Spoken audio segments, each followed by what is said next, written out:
My name is Isabel, 28 years old, and I've spent my life balancing two worlds, my Mexican heritage and a corporate career that often feels like a foreign land. I sit in my cramped cubicle, the sting of yesterday's client meeting still fresh, clutching a recording on my phone where my boss, Javier, called me inútil, useless, in Spanish to impress a client, oblivious that I understood every word. His smug grin haunts me, but that knowledge ignites a fire. My heart races with a mix of shame and strategy, the path ahead unclear but my resolve burning. I grew up in a bilingual household in a small city, my parents immigrants who taught me Spanish as my first language before English took over. My dad, a mechanic, and my mom, a seamstress, instilled a strong work ethic, but my siblings, Carlos, a lawyer, and Lucia, a nurse, outshone me early.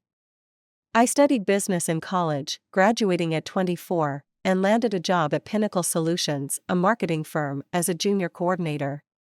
At 27, I earned a promotion to account manager, managing a $100,000 campaign, but Javier, my boss, always treated me like a rookie despite my results.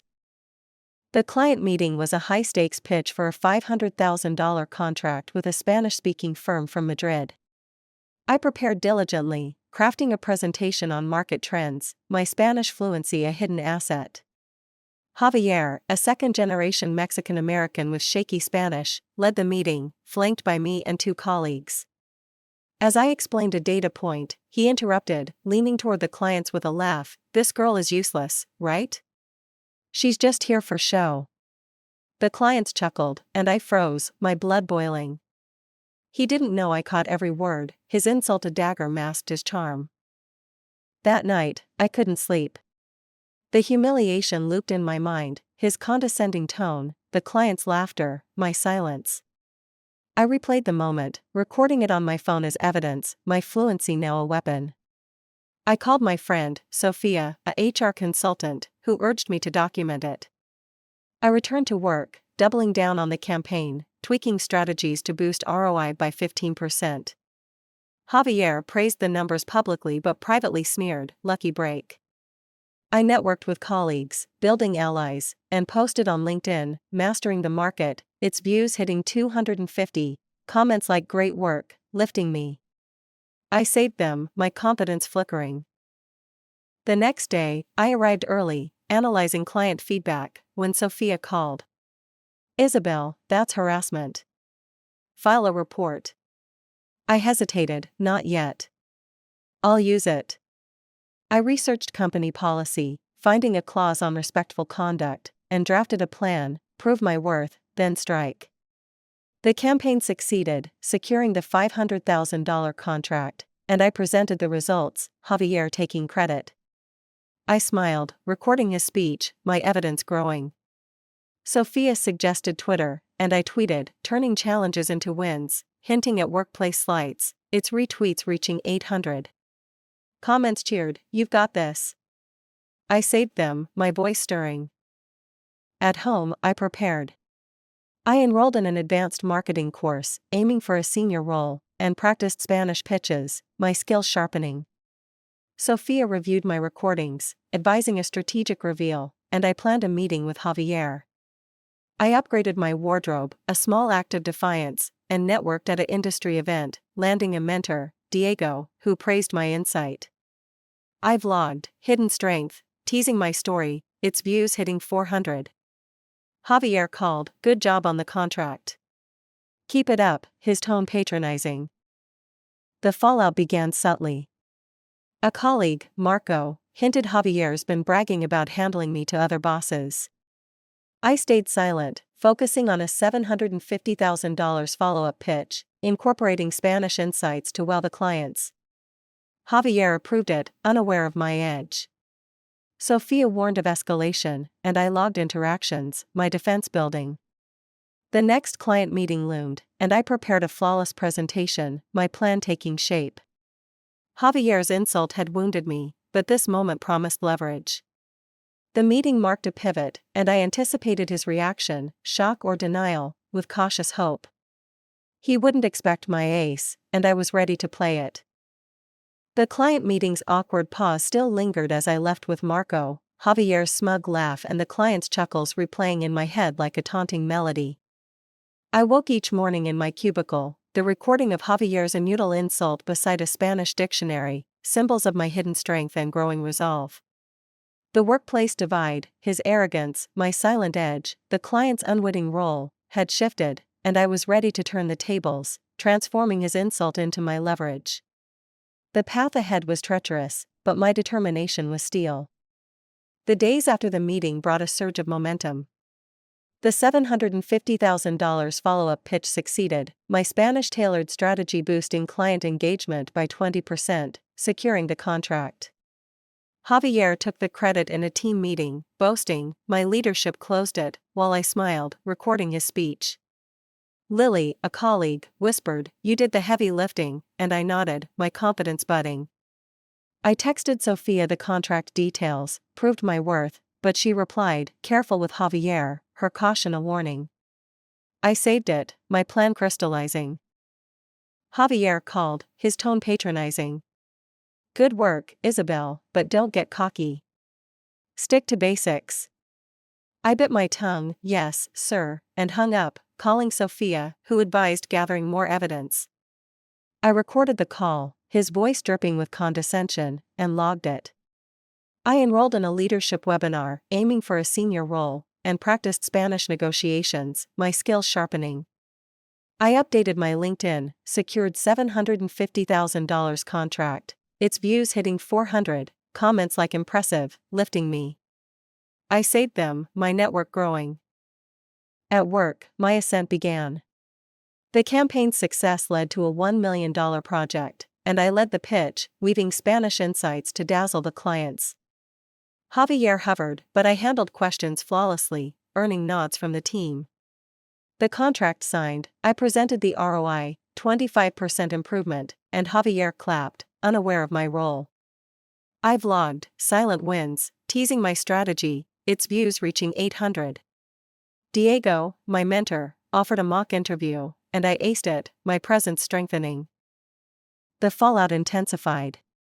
Marco hinted Javier bragged to HR about managing me, and I stayed silent, focusing on the $1 million rollout. The clients emailed praise, Isabel's insights were key, and I forwarded it to Sophia, who suggested a formal complaint. I held off, planning a reveal. I tweeted, turning slights into strength, hinting at workplace challenges, its retweets hitting 1,200. Comments cheered, "You're a star." I saved them, my voice rising. At home, I prepared. I upgraded my resume, adding the contracts, and researched senior manager roles, targeting $90,000. Sophia reviewed my recordings, advising a strategic confrontation, and I rehearsed a speech in Spanish and English. I networked at a marketing gala, landing a contact, Elena, who offered a side project, my influence widening. Javier called, "Another win, huh?" "Don't slack," his tone smug. The next client meeting loomed. I arrived early, perfecting the rollout plan, when Javier pulled me aside. "The clients love you, but I'll lead. Your support." I nodded, recording it, my evidence mounting. The meeting began, and I presented, Javier interrupting with, "Déjala, ella no entiende mucho, let her be, she doesn't understand much," winking at the clients. I smiled, replying in fluent Spanish, "Actually, I understand perfectly, Javier. Shall we continue?" The room gasped, clients exchanging looks, my ace revealed. My rise rippled outward. The clients praised my bilingual skill, emailing HR, "Isabel deserves recognition." I shared the email with Sophia, who pushed for a review. I vlogged, unveiling the truth, hinting at the confrontation, its views hitting 1,500. Elena's project earned me $5,000, my side income growing. Javier avoided me, but HR called, "We've noted the feedback. Meet us." The meeting marked a turn, and I anticipated his next move, apology or retaliation, with cautious hope. He wouldn't expect my counter, and I was ready to strike. The client meeting's stunned silence still echoed as I left with Marco, Javier's flushed face and the client's wide eyes replaying like a scene from a drama I'd scripted. I woke each morning in my upgraded office, the HR feedback email beside a Spanish phrasebook, symbols of my rising power and unresolved tension. The workplace rift, Javier's embarrassment, my linguistic edge, the client's support, had reached a climax, and I was ready to settle the score, turning his insult into my triumph. The path ahead was decisive, but my resolve was unyielding. The days after the meeting brought a wave of validation. The $1 million rollout exceeded expectations, generating $1.2 million in revenue within a month, and Pinnacle Solutions credited my strategy in an internal memo. Lily congratulated me, "You're unstoppable," and I smiled, my confidence soaring. I emailed Javier the memo, "Thought you'd see this," but he replied, "Luck again," his denial palpable. I saved it, my determination stealing. Sophia suggested a formal review, and I scheduled it with HR, my plan advancing.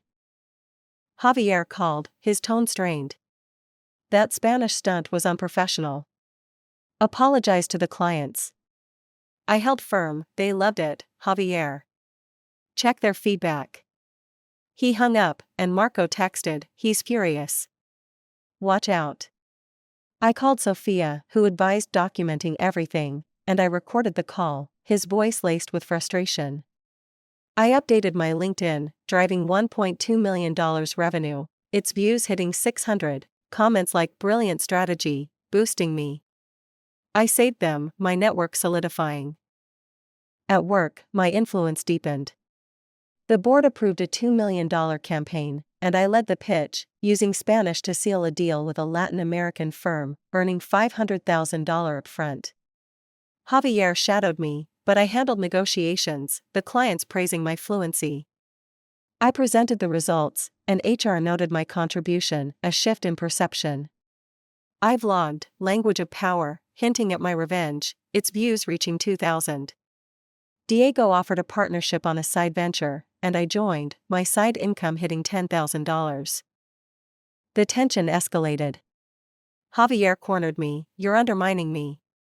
Back off." I stayed calm, recording it, my evidence mounting.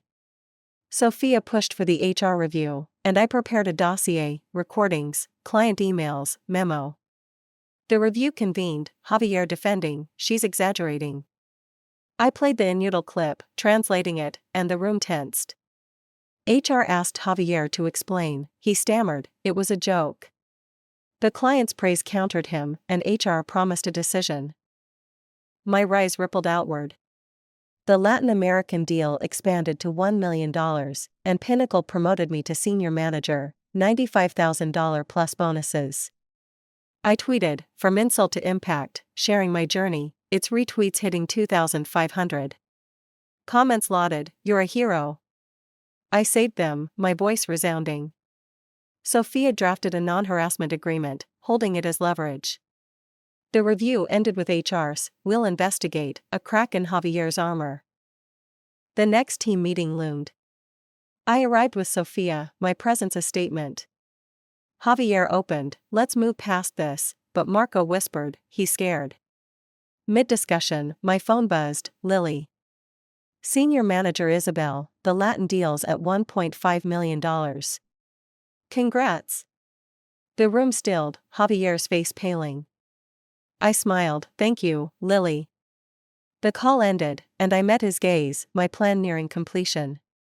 His insult had scarred me, but this moment promised justice. The meeting marked a pivot, and I anticipated his next move, submission or sabotage, with cautious hope. He wouldn't expect my assent, and I was ready to claim it. The team meeting's tense quiet still reverberated as I left with Sophia, Javier's pale face and the room's stunned stares replaying like a triumphant crescendo. I woke each morning in my new corner office, the senior manager plaque beside a childhood photo of me with my abuelita, symbols of my journey from humiliation to honor. The workplace divide, Javier's defeat, my linguistic triumph, the client's endorsement, had reached its end, and I was ready to seal it with dignity, turning his insult into a legacy of resilience. The path had shaped me, and my strength had prevailed. The days after the meeting brought a torrent of affirmation. The Latin American deal surged to $1.5 million, pushing Pinnacle Solutions' profits by 30%, and the board promoted me to director, my salary climbing to $120,000 with a 3% equity stake. Lily, now my executive assistant, managed the transition, her director Isabel greetings a daily reminder of my rise. I emailed Javier the promotion notice, thought you'd see this, but he replied with a curt, congrats, his silence deafening. I saved it, my resolve unshaken. Inspired, I doubled the mentorship fund to $20,000, supporting 100 young Latinos in business, my victory extending beyond personal gain. My influence soared to unprecedented heights. The tech conference I spoke at drew 1,000 attendees, my bilingual story of overcoming adversity earning a standing ovation and a $5,000 honorarium. Offers flooded in, a rival firm offered $150,000, another $180,000, but I negotiated a retention bonus with Pinnacle, my loyalty a strategic move. I updated my LinkedIn with Director at Pinnacle Solutions, its views skyrocketing to 9,000, comments pouring in like Trailblazer, and Inspirational Leader. I saved each one, my professional network a bedrock of support. The vlog, From Useless to Unstoppable, surpassed 20,000 views, and I added a clip about confronting bias, its emotional resonance sparking messages of solidarity. I tweeted, From insult to icon, the post amassing 10,000 retweets, with comments cheering, you're a giant, and true power.